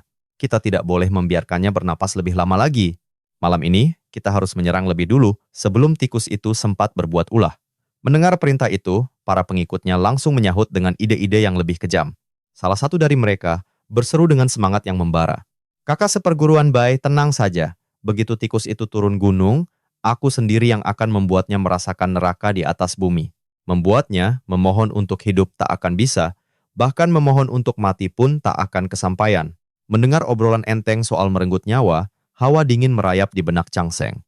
Bagi kaum berkuasa ini, nyawa rakyat jelata tak lebih berharga dari seekor serangga yang bisa dilenyapkan kapan saja. Kenyataan pahit itu justru menempa tekadnya. Ia harus menyerang lebih dulu malam ini, sebelum dirinya yang menjadi mangsa. Menyembunyikan rasa jijiknya, sebuah senyuman secerah fajar terpasang di wajah Guanlin, topeng sempurna bagi sang pembunuh. Dengan gerak isyarat ramah, ia mempersilakan gerombolan itu untuk duduk. Tenanglah, mari kita rileks sejenak. Kusiapkan buah dan anggur spiritual khusus untuk kalian. Mari nikmati hidangan ini sambil berbincang santai, sambutan riang, langsung menggema serempak dari para pengikutnya. Wah, terima kasih banyak kakak seperguruan Bai. Memang, Guanlin yang asli dikenal sebagai pemimpin yang tidak kikir. Sebagai ketua, ia begitu murah hati pada bawahannya. tak pernah sekalipun perhitungan untuk jamuan kecil seperti ini. Kemampuan bersosialisasi seperti ini memang sudah dikuasai Guanlin, namun Chang Seng adalah maestro di level yang berbeda. Bermulut manis di hadapan kawan dan menipu iblis sekalipun adalah bakat alaminya yang tak tertandingi. Menghadapi sosok dengan logika gila seperti Chang Shi saja, ia bisa, apalagi hanya sekumpulan anak manja yang naif ini. Setelah kurang lebih 15 menit berlalu dalam canda tawa, perangkap yang dipasang akhirnya mulai bekerja. Seorang gadis mulai limbung sambil memegangi kepalanya. Aduh! Kemurnian anggur spiritual ini sepertinya luar biasa kuat. Kepalaku mendadak pening. Yang lain pun menyahut setuju. Disusul dengan kuapan lebar yang tak tertahankan. Benar, kantuk ini menyerang begitu tiba-tiba. Kakak Bai, jangan-jangan, ini anggur pusaka dari simpanan keluargamu? Rasanya jauh berbeda dari anggur yang biasa kita nikmati. Senyum Chang Seng tak luntur sedikit pun, tetap seramah biasanya. Tebakanmu jitu sekali, adik Hu. Tepat sekali. Ini adalah koleksi berharga dari klan Bai. Jika kantuk menyerang, jangan dilawan, nikmati saja. Beristirahatlah di sini. Saat kalian terbangun nanti, level kultivasi kalian akan meningkat satu tingkat. Dalam sekejap mata, satu persatu dari mereka ambruk ke lantai. Ironisnya, bahkan di ambang kesadaran terakhir, mereka masih sempat menggumamkan permintaan maaf karena lancang tertidur di hadapan tuan muda mereka. Senyum hangat itu masih terpasang di wajah Chang Seng. Ia bangkit, lalu mengayunkan tangannya dengan gerakan ringan. Seketika, seberkas cahaya semerah darah melesat membelah udara dengan kecepatan kilat. Sabatan maut itu mengantar mereka semua ke dalam tidur abadi, sebuah istirahat damai yang tak akan pernah berakhir. Setelah memastikan semua jiwa itu telah pergi, Chang Seng menekan hasratnya untuk menjarah jasad-jasad di hadapannya. Ia tahu betul, sebagian besar dari mereka adalah keturunan bangsawan dengan latar belakang yang luar biasa. Entah pusaka dahsyat, apa yang tersimpan di kantung penyimpanan mereka. Namun, ia tak bisa sembarangan mengambil atau menggunakannya. Apalagi jika sampai berani menjualnya secara diam-diam. Risikonya terlalu besar, jejaknya akan sangat mudah dilacak, dan bisa membongkar identitas aslinya. Daripada mencari masalah, Chang Seng memilih menekan keserakahannya. Sebagai gantinya, ia menaburkan bubuk korosif di atas jasad-jasad itu, melenyapkan semua bukti keberadaan mereka. Usai memasang beberapa jebakan arwah tak kasat mata di sekitar ruangan sebagai pengaman tambahan, barulah ia menghilang dari lokasi kejadian secepat kilat. Malam yang gelap dan berangin ini telah menjadi panggung pembantaiannya. Menyingkirkan para pengikutnya saja jelas belum cukup. Ancaman utamanya, sang bos terakhir Guanlin masih hidup. Dialah target Chang Seng berikutnya. Guanlin memang telah berhasil ia kelabui untuk turun gunung menuju penginapan angin hijau. Namun, ia pasti akan kembali. Menyerangnya di kaki gunung adalah sebuah tindakan bunuh diri yang gegabah. Dari hasil menyadap percakapan para pengikutnya tadi, jaringan kekuasaan keluarga Bai di kaki gunung begitu luas dan bantuan bisa datang kapan saja begitu tuan muda memberi sinyal bahaya. Itulah sebabnya Chang Seng enggan mengambil risiko bodoh. Pilihan paling logis adalah menyergapnya di jalur pendakian, satu-satunya jalan pulang bagi Guanlin. Ini adalah lokasi penyergapan yang paling sempurna. Namun, berbeda dengan membantai para pengikut level 3 tadi, Chang Seng sadar ia tak punya jaminan 100% untuk melumpuhkan Guanlin dalam satu serangan. Seorang tuan muda sepertinya pasti dilindungi berlapis-lapis artefak pertahanan tingkat pusaka. Jika Chang Seng menyerang frontal, peluang menangnya mungkin hanya 50%, atau bahkan kurang. Tapi tekadnya sudah final, ia akan mempertaruhkan segalanya. Prinsipnya sederhana. Semakin lama ditunda, risikonya akan semakin berlipat ganda. Di satu sisi, ada seorang tuan muda dengan hak istimewa tanpa batas. Sementara di sisi lain, hanyalah seorang mata-mata rendahan dari sekte iblis, yang nyawanya di ujung tanduk jika identitasnya terbongkar. Chang Seng merasa, inilah saat yang paling tepat untuk mengeksekusi Guanlin. Jika kesempatan ini terlewat, mencari celah lain di masa depan akan jauh lebih mustahil. Karena itulah, dia bertaruh besar malam ini juga. Soal keamanan, gerbang Xuandao memang punya reputasi unik. Mereka sama sekali tak mengandalkan monster penjaga di gerbang mereka. Pintu masuknya sengaja dibiarkan terbuka lebar, seolah mengundang murid untuk turun gunung, namun secara teori juga membuka jalan bagi penyusup. Tapi faktanya, sebagai sekte nomor 1 di dunia kultivasi ini, gerbang gunung mereka tak pernah sekalipun berhasil ditembus. Rahasianya sudah menjadi pengetahuan umum. Fondasi sekte ini dilindungi oleh pagoda pahala Xuan. Selama artefak pertahanan level dewa itu tetap berdiri kokoh, bahkan jika musuh meratakan seluruh area sekte, inti pertahanannya tak akan tergores sedikit pun. Jadi, sebelum ada yang menemukan cara meretas pagoda itu, sekte musuh manapun akan berpikir ribuan kali sebelum datang untuk menyerahkan nyawa. Nah, sistem keamanan yang terkesan longgar inilah yang justru memberi Chang Seng celah untuk bergerak. Jika ini terjadi di sekte lurus lain yang penjagaannya super ketat, jangankan beraksi, baru niat saja pasti sudah akan terdeteksi. Gerbang Shuando berani pamer kekuatan dengan membiarkan pintunya terbuka, karena mereka sangat percaya diri. Walaupun anggotanya sedikit, fondasi kekuatan mereka memang luar biasa dahsyat. Perlahan tapi pasti, malam pun mulai menyelimuti bumi. Chang Seng sudah bersembunyi di sudut bayangan lereng gunung, menyatu sempurna dengan kegelapan berkat skill kamuflasenya. Ia menanti kedatangan mangsanya dengan kesabaran seorang pemburu profesional. Sekitar 15 menit kemudian, indranya menangkap sebuah pergerakan. Sosok tuan muda berjubah putih terlihat berjalan santai dari kejauhan. Chang Seng mengatur napasnya hingga nyaris tak terdengar, menekan auranya hingga titik nol. Di bawah tangan kanannya, energi spiritual mulai mengembun, membentuk sebilah belati darah yang padat. Tepat saat Guanlin melangkah masuk ke dalam zona pembunuhan, Chang Seng meledakkan seluruh kultivasinya dalam sekejap. Tanpa ragu, ia mempertaruhkan segalanya dalam satu serangan mematikan ini, mengayunkan belatinya dengan segenap kekuatan, mengincar leher sang target tanpa ampun. Guanlin, yang sedang dalam suasana hati buruk, terkejut setengah mati merasakan niat membunuh yang meledak dari jarak sedekat itu. Tapi saat otaknya yang lamban baru memproses bahaya, belati darah Chang Seng sudah berada tepat di depan jakunnya. Serangan presisi yang mengincar kepala. Namun tiba-tiba, jubah putih edisi terbatas yang dikenakan Guanlin menyala secara otomatis, membentuk perisai cahaya pelindung di sekitar lehernya. Kreng! Begitu belati maut itu menghantam perisai cahaya, benturan dahsyat pun terjadi. Keduanya sama-sama mengerang, menahan sakit. Gelombang kejut itu membuat tubuh mereka terpental ke arah berlawanan, sambil sama-sama memuntahkan darah segar. Sambil melayang mundur, Chang Seng mengumpat keras dalam hatinya. Sialan! Sungguh nyaman menjadi seorang tuan muda kaya raya. Hasil seperti ini sebenarnya sudah ia perkirakan, tapi tetap saja membuatnya gondok. Armor pelindung otomatis di tubuh Guanlin itu jelas bukan artefak biasa. Untuk menembusnya, setidaknya dibutuhkan serangan murni setingkat Master Inti Emas. Setelah melakukan kalkulasi cepat dan sadar bahwa penyergapannya gagal total, Chang Seng tak berpikir dua kali. Ia langsung mengambil keputusan pamungkas, berbalik dan kabur sejauh mungkin. Sayangnya, meski bentrokan tadi terjadi hanya dalam hitungan detik di bawah selubung malam, ledakan energi spiritual tingkat tinggi dari serangan mereka tetap saja menyalakan alarm para tetua di gerbang Shuando. Sebuah suara agung yang menggelegar seketika memecah keheningan malam dari puncak gunung. Niat membunuh yang sangat pekat. Tikus kecil, mana yang berani membuat keributan di bawah gunungku? Seberkas cahaya keemasan menembus pekatnya malam, membelah udara dengan kecepatan gila. Dalam sekejap, sinar mematikan itu akan mengunci jalur pelarian Chang Seng. Tapi anehnya, jagoan kita ini sama sekali tidak menunjukkan kepanikan. Dia memegang sebagian otoritas dari Istana Bulan, memberinya hak istimewa untuk berteleportasi kembali kapanpun dia mau. Inilah kartu as utama yang membuatnya begitu nekat menyerang target tepat di luar gerbang Shuando. Dia berani mempertaruhkan nyawanya karena tahu dia memiliki jalur pelarian yang absolut.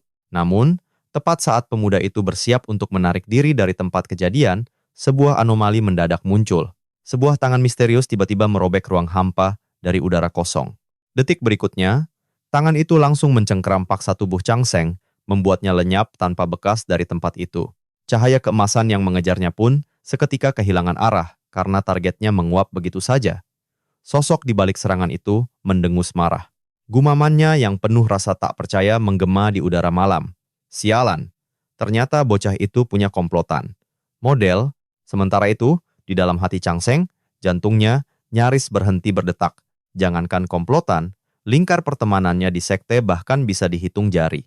Operasi pembantaian ini murni ia jalankan seorang diri. Kemunculan pria berjubah hitam misterius di hadapannya 100% merupakan variabel yang merusak seluruh rencananya. Mengambil satu langkah mundur, sang jagoan langsung memasang kuda-kuda siaga tertinggi. Siapa kau?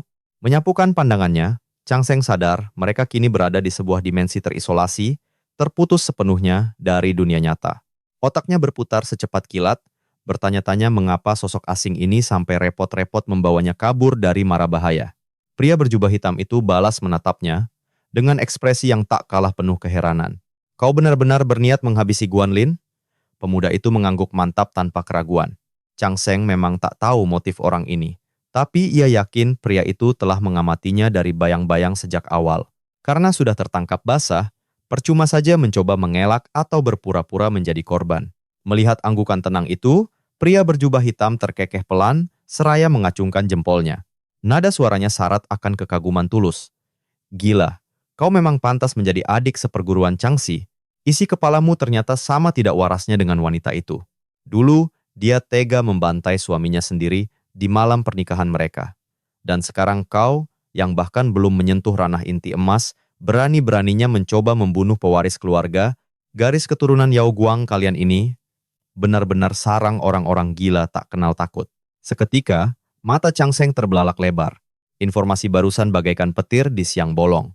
Fakta bahwa kakak seperguruan Changxi pernah menikah adalah sebuah kejutan yang tak pernah ia bayangkan. Di matanya selama ini, sang kakak seperguruan adalah sosok sedingin es yang tak pernah peduli urusan asmara. Namun, setelah mendengar kisah barusan, sepertinya wanita itu sengaja menjadikan nyawa suaminya sebagai batu loncatan untuk membuktikan komitmen brutalnya di jalan kultivasi. Chang Seng hanya bisa membatin takjub, benar-benar kejam. Pantas saja dia kakak seperguruanku. Berusaha tetap tenang, Chang Seng menekan dalam-dalam rasa penasarannya. Ia tak berniat menyangkal julukan nekat yang baru saja disematkan padanya. Sambil sedikit menurunkan kewaspadaannya, ia langsung bertanya ke inti permasalahan. Lalu, mengapa Tuan repot-repot turun tangan menyelamatkanku? Penyelamat misteriusnya itu balas menatap santai, lalu mengangkat bahu. Bukan aku yang berinisiatif menyelamatkanmu. Ada orang lain yang memberiku perintah khusus untuk melindungi nyawamu. Otak licik Chang Seng segera merangkai berbagai kemungkinan. Apakah kakak seperguruan yang memintamu? Sosok itu langsung menepis tebakannya sambil mendengus geli. Tebakanmu meleset jauh. Mana mungkin Changxi tahu kau akan berbuat senekat ini di kaki gunung? Orang yang mengutusku kemari adalah sang nyonya. Pria berjubah hitam itu berbicara dengan nada seolah tersenyum. Matanya memancarkan aura penuh perhitungan saat melanjutkan. Karena kau adalah agen utusan sekte suci, sang nyonya tentu saja berkewajiban menjamin keselamatanmu. Lagi pula, membina dan menyelundupkan mata-mata hingga bisa menyusup sedalam ini ke gerbang Xuando. Bukanlah proyek yang main-main. Gelar nyonya itu tentu saja merujuk pada istri pemimpin sekte iblis surgawi. Jantung Chang Seng serasa anjlok seketika. Gila. Dia tak pernah menyangka ada petinggi sekte iblis yang menyamar sedalam ini di jantung pertahanan aliran lurus. Pusaran intrik di dalam gerbang Xuando ini ternyata 100 kali lebih keruh dan kelam dari yang terlihat di permukaan. Keputusannya untuk selalu waspada dan tidak percaya pada siapapun terbukti merupakan langkah yang paling akurat. Sedikit saja lengah di tempat ini, ia bisa lenyap di telan konspirasi, tanpa ada yang tahu di mana jasadnya. Pria misterius itu menatapnya tajam, memberikan sebuah peringatan yang tak terbantahkan. Kau tak perlu mencari tahu identitasku dan tak perlu merasa berutang budi. Kedepannya, cukup layani sang nyonya dengan baik.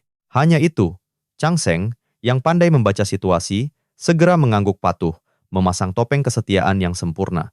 Tentu saja, sebagai murid sekte suci, sudah menjadi kewajibanku untuk setia sepenuhnya kepada sang nyonya. Sebagai catatan, nama sekte iblis surgawi sebenarnya hanyalah julukan buruk yang diberikan oleh kubu aliran lurus di antara para pengikutnya sendiri. Organisasi itu diagungkan dengan sebutan Sekte Suci Surgawi. Pria berjubah hitam itu pun tersenyum penuh arti. Tatapan pria itu seolah menguliti setiap lapisan pikiran Chang Seng. Kau, seorang utusan resmi Sekte Suci, justru menghabisi putra haram dari pemimpin sektemu sendiri. Bagaimana rasanya? Jantungmu pasti berdebar kencang, bukan? Umpan itu langsung mengkonfirmasi skenario terliar di benak Chang Seng. Ternyata, drama perebutan kuasa ini memang melibatkan para petinggi dari sekte iblis. Pusaran intrik di sekte ini ternyata jauh lebih dalam dari yang pernah ia bayangkan. Pemuda cerdik itu menangkupkan kedua tangan, membalas dengan hormat seadanya, seraya melontarkan alibi balasan yang begitu cerdas. Sumpah jalan langit yang mengikatku benar-benar membatasi setiap gerak-gerikku. Namun aku yakin 100% sang nyonya punya cara sendiri untuk menguji ketulusan dan kesetiaanku. Sosok di hadapannya terkekeh, sinis, geli mendengar bualan itu. Kesetiaanmu itu sejujurnya masih terlalu kabur untuk bisa dinilai. Akan tetapi, keberanian gilamu yang melampaui batas nalar sudah pasti akan sampai ke telinga sang nyonya. Bayangkan saja, pertama kau berani melenyapkan darah daging pemimpin sekte, lalu hari ini kau nekat membunuh pewaris tunggal yang didukung penuh oleh kekuatan keluarga Bai. Di seluruh dunia ini, selain si gila Changxi itu, mungkin tak ada lagi orang waras yang lebih nekat darimu. Walau disindir berulang kali, Chang Seng sama sekali tak terusik. Wajahnya tetap tanpa ekspresi saat ia menjawab dengan nada yang begitu pragmatis. Semua keberanian ini kulakukan hanya demi satu tujuan, bertahan hidup.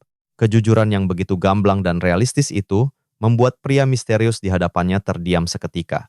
Beberapa saat kemudian, pria berjubah hitam itu menggeleng pelan sambil menghela napas panjang. Kau benar-benar punya aura seorang kultivator iblis sejati. Bertindak sembrono dan langsung membabat siapapun yang engkau anggap mengancam. Kenyataannya, baik Ziling maupun Guanlin, mereka berdua belum benar-benar menjadi ancaman mematikan bagimu. Tapi kau tak peduli konsekuensinya dan memilih mengambil langkah pertama untuk melenyapkan mereka. Melihat pemuda gila sepertimu, aku jadi merasa tua. Sudah lama sekali aku kehilangan insting buas dan keberanian seperti itu. Kembali ke sikap profesionalnya, pria itu menjelaskan rantai komando yang baru. Chang Seng, daftar namamu kini berada langsung di tangan sang nyonya. Mulai detik ini, kau resmi berada di bawah perintah langsungnya. Semua misi datang darinya, dan aku akan menjadi satu-satunya penghubung di antara kalian. Dengan kata lain, akulah atasan langsungmu. Tak ada seorang pun dari Sekte Suci yang berhak memerintahmu lagi. Apa kau mengerti? Chang Seng mengangguk perlahan, mencerna setiap informasi. Baginya, ini adalah peningkatan status yang menguntungkan. Namun identitasnya sebagai mata-mata adalah bom waktu yang terus berdetak. Meskipun istri pemimpin sekte memberinya angin segar, Chang Seng tahu ia harus tetap waspada sepenuhnya. Pikirannya langsung bekerja, menyusun rencana cadangan, mencari cara untuk memegang kelemahan sang nyonya, atau memanfaatkan sisa koneksi dari putra haram yang telah tewas. Setelah menenangkan diri, Chang Seng bertanya, apakah sang nyonya sudah punya perintah pertama untukku? Tanpa sepatah kata, pria itu melemparkan sebuah tabung giok. Chang Seng menangkapnya dengan sigap. Di dalamnya tersimpan beberapa gulungan teknik kultivasi otentik dari Sekte Suci. Pelajari semuanya secepat mungkin. Di sana juga ada metode pemurnian Panji 100 jiwa, lengkap dengan semua bahan yang diperlukan. Inilah misi pertamamu. Sang nyonya memberimu waktu 3 bulan untuk berhasil menyempurnakan Panji 100 jiwa itu. Benda bernama Panji 100 jiwa adalah sebuah artefak iblis yang luar biasa kejam. Sebuah senjata warisan para tetua sekte iblis. Di dunia kultivasi, membunuh hanyalah perkara memenggal kepala. Namun, menyempurnakan Panji ini adalah tingkat kekejaman yang sama sekali berbeda. Pembuatnya harus mencabut paksa 3 jiwa surgawi dan 7 jiwa duniawi dari korbannya yang masih hidup dan bernapas. Dan yang lebih mengerikan, jiwa yang digunakan tidak boleh sembarangan. Targetnya haruslah seorang kultivator dengan basis kultivasi yang kuat.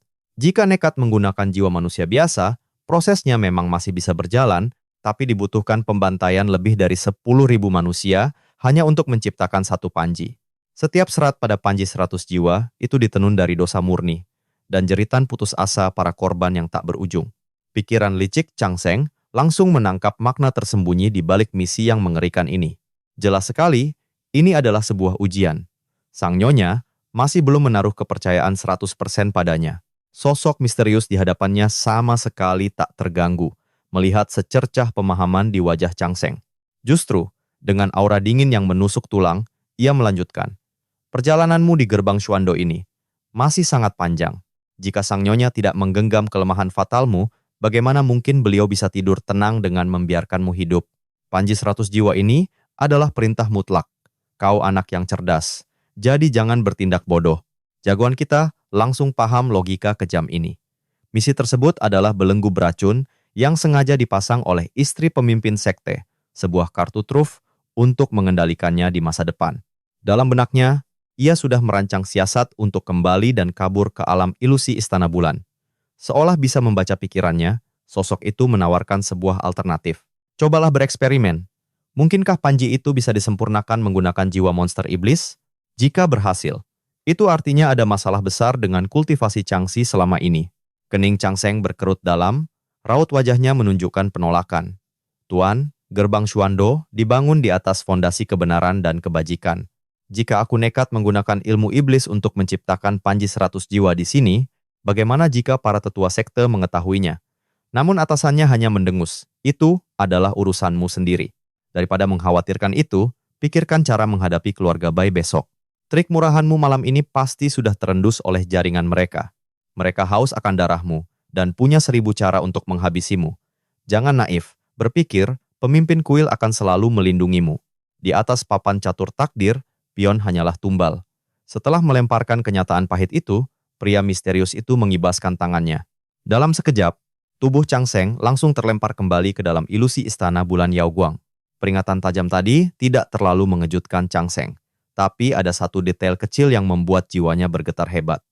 Indera penciumannya yang super tajam menangkap sebuah petunjuk krusial. Meskipun sosok berjubah hitam itu bersuara berat, mengaku sebagai pria tua, dan memiliki postur lengan maskulin, Chang Seng mencium aroma parfum yang sangat familiar menguar dari tubuhnya. Gila! Aroma ini sama persis dengan wangi dari tubuh tetua penyampai kitab. Intrik di gerbang Xuando ini benar-benar di luar akal sehat.